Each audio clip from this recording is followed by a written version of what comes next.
जय हिंद मेरे प्यारे दोस्तों, हमारे इस चैनल एक्सटीएम में आपका स्वागत है। 21 मार्च 2026 को आपके लिए उत्तराखंड पब्लिक सर्विस कमीशन के द्वारा माननीय उच्च न्यायालय के अंतर्गत पे उत्तराखंड के अधिष्ठान में व्यक्तिक सहायक परीक्षा 2025 पर्सनल असिस्टेंट का जो ऑनरेबल हाई कोर्ट है, इसके अंतर्गत पे पर्सन्स विद बेंचमार्क डिसेबिलिटी दिव्यांग कैटेगरी जो इंक्लूड हो जाता है, और दिव्यांग की जो कैटेगरी है L B P B V और ओ के अंतर्गत पे है। तो परीक्षार्थियों हेतु संचालित किए जाने वाला जो इंग्लिश टाइपिंग है, उससे रिलेटेड यहाँ पर इंपॉर्टेंट इन्फॉर्मेशन आपके लिए आयोग के द्वारा प्रोवाइड कर दिया गया है।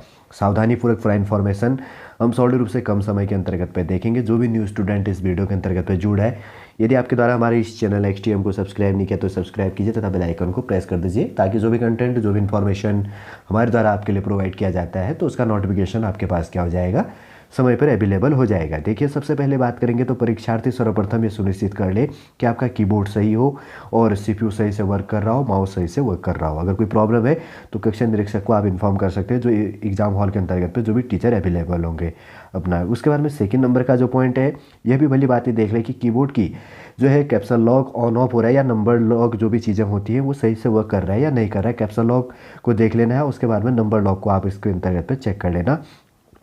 फिर इसके बाद में ये नहीं कि persons with benchmark disability PWBD के अंतर्गत के अलावा और स्टूडेंटों को ये चीज़ भी ध्यान में रख लेना है, ठीक है। अभ्यर्थी दूसरे की कंप्यूटर स्क्रीन को ना देखें और न ही आपस में बातचीत करें। ऐसा करते हुए पाए जाने पर या अथवा जो भी चीज़ होगा तो ऑफिशियल जो कार्रवाई की जाएगी, ये कहा गया है। और फोर्थ नंबर है दिव्यांग के अंतर्गत पे एलबीपीवी और वी और ओ अभ्यर्थी की टाइपिंग परीक्षा जो टाइम से है न्यू रोमन के फॉन्ट पर एमएस वर्ड में आयोजित की जाएगी। देखिए, अगर बात करेंगे तो जो आपका टाइपिंग होगा टाइम्स न्यू रोमन के अंतर्गत पर जो फॉन्ट पर एमएस वर्ड के अंतर्गत पर आपका आयोजित किया जाएगा, ठीक है, माइक्रोसॉफ्ट वर्ड जिसको कहा जाता है।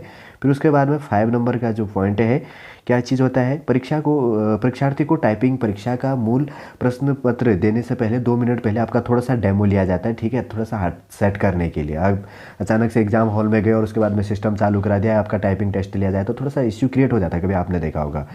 इसलिए क्या किया जाता है, आयोग के द्वारा 2 मिनट थोड़ा सा एक प्रैक्टिस कराया जाता है, इसके अंतर्गत पर डेमो लिया जाता है ताकि आपका हाथ सेट रहे। फिर उसके बाद में 6 नंबर की बात करेंगे तो जो पर्सन्स विद बेंचमार्क जो डिसेबिलिटी कैटेगरी के अंतर्गत पे एलबीपीबी वी और ओ अभ्यर्थी को इंग्लिश टाइपिंग करने के लिए निर्धारित समय 10 मिनट के साथ 5 मिनट का अतिरिक्त समय दिया जाता है, और पूरा का पूरा और स्टूडेंटों का इक्वल रहता है, लेकिन इनको 5 मिनट एक्स्ट्रा समय दिया जाता है, 5 मिनट एक्स्ट्रा टाइम दिया जाता है।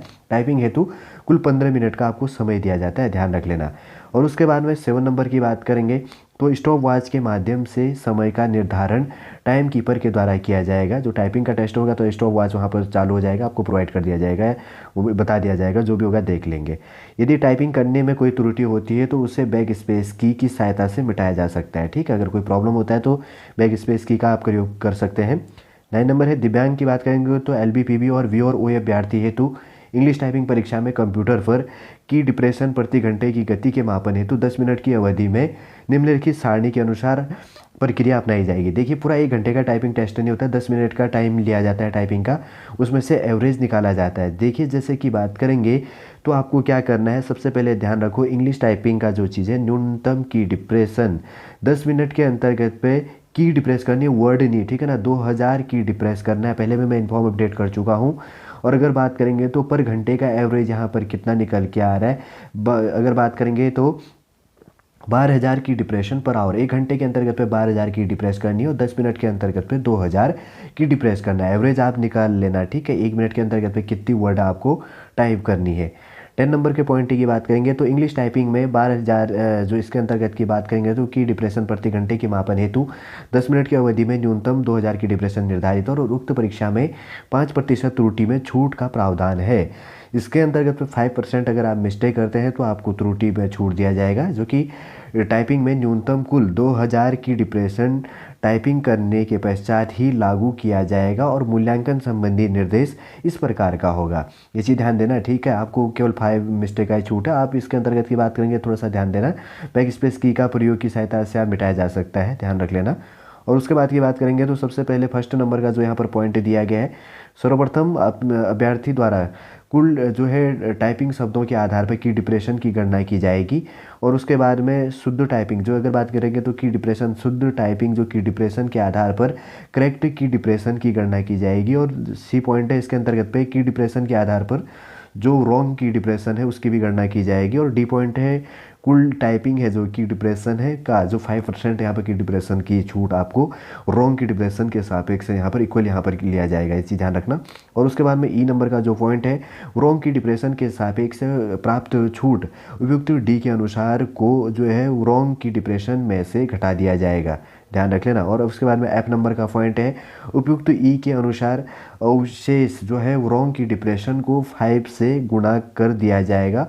और उसके बाद में दंड स्वरूप की डिप्रेशन को जी नंबर का जो पॉइंट है करेक्ट की डिप्रेशन में से उपयुक्त एफ नंबर का जो पॉइंट है के अनुसार प्राप्त जो दंड स्वरूप होगा, जो पनिशमेंट इसमें मिलेगा की डिप्रेशन जो माइनस मार्क्स होगा की डिप्रेशन को घटा दिया जाएगा। और तत्पश्चात कुल प्राप्त जो फाइनल है की डिप्रेशन जो है क्रेडिट की डिप्रेशन की गणना इसके अंतर्गत पे किया जाएगा। थोड़ा सा सावधानीपूर्वक समझ लेना।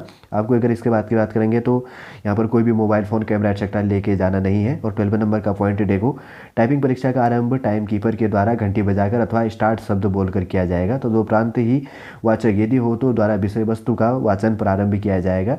इसी प्रकार परीक्षा समाप्ति पर टाइम कीपर द्वारा घंटी बजाने अथवा स्टॉप शब्द बोलने के साथ ही श्रुति लेखक द्वारा विषय वस्तु का वादन बंद कर दिया जाएगा। इसमें बोला जाएगा जो चीज़ें हैं, उसके बाद में आपको क्या करनी है टाइप कर लेना है आगे।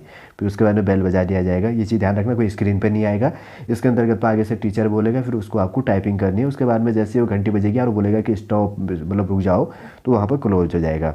13 नंबर की बात करेंगे तो यदि अभ्यर्थी जानबूझकर कंप्यूटर में संचित डेटा सोर्स कोड इत्यादि के साथ छेड़छाड़ करता है तो उसे बदलता है या उसे कंप्यूटर से मिटा देता है तो ऐसे अभ्यर्थी का वेतन निरस्त कर इस परीक्षा से एवं आगामी परीक्षाओं से भी जो है इसके अंतर्गत पे आपको प्रतिवादित कर दिया, मतलब इससे रिजेक्ट कर दिया जाएगा। तथा संबंधित अभ्यर्थियों के विरुद्ध सूचना प्रौद्योगिकी अधिनियम में क्वेश्चन ध्यान रखो, ये भी है अभ्यर्थियों के लिए जो है विरुद्ध सूचना प्रौद्योगिकी अधिनियम में 2000 के अधीन ही आपके लिए कार्रवाई कर दी जाएगी। और 14 नंबर का जो पॉइंट है टाइपिंग परीक्षा है तो आयोग द्वारा कीबोर्ड उपलब्ध कराया जाएगा। यदि कोई अभ्यर्थी अपना कीबोर्ड लाना चाहता है तो उसे केवल USB की कीबोर्ड की अनुमति होगी, ठीक है। ये चीज़ ध्यान रखना कि अगर आपका पर्सनल है जिस कीबोर्ड में आप प्रैक्टिस कर रहे हो वही कीबोर्ड लेके जाना चाहते हैं तो आपका कोई उसके अंतर्गत पर डिजिटल कीबोर्ड नहीं होना चाहिए, ठीक है, या वायरलेस नहीं होनी चाहिए, वायर वाली USB कनेक्टेड होनी चाहिए। 14 पॉइंट है, काफ़ी इंपॉर्टेंट है सारे के सारे पॉइंट। अगर इसके अंतर्गत की बात करेंगे तो इसमें था माननीय उच्च न्यायालय के अंतर्गत पे, जो उच्च न्यायालय हाईकोर्ट के अंतर्गत पे, ठीक है ना, उच्चतम नहीं उच्च न्यायालय के अंतर्गत पे। तो यहाँ पर व्यक्तिगत सहायक का जो पर्सनल असिस्टेंट का जो इसके अंतर्गत पे दिव्यांग कैटेगरी पर्सन विद डिसेबिलिटी के अंतर्गत पे जो भी इंग्लिश टाइपिंग होना है तो उससे रिलेटेड जो भी आयोग के द्वारा इंपॉर्टेंट इंस्ट्रक्शन यहाँ पर प्रोवाइड कर दिया गया है। सॉलिड रूप से पूरा इन्फॉर्मेशन हमने यहाँ पर अपडेट कर दिया है। उम्मीद करूँगा दोस्तों सॉलिड रूप से कम समय के अंतर्गत सारा इन्फॉर्मेशन आपको समझ में आ गया होगा। यदि आज का इन्फॉर्मेशन आपको अच्छा लगे तो लाइक कीजिए, कमेंट कीजिए और हमारे इस चैनल XTM को सब्सक्राइब कीजिए। वापस हम नेक्स्ट क्लास के अंतर्गत आपसे मिलेंगे। जय हिंद, जय भारत।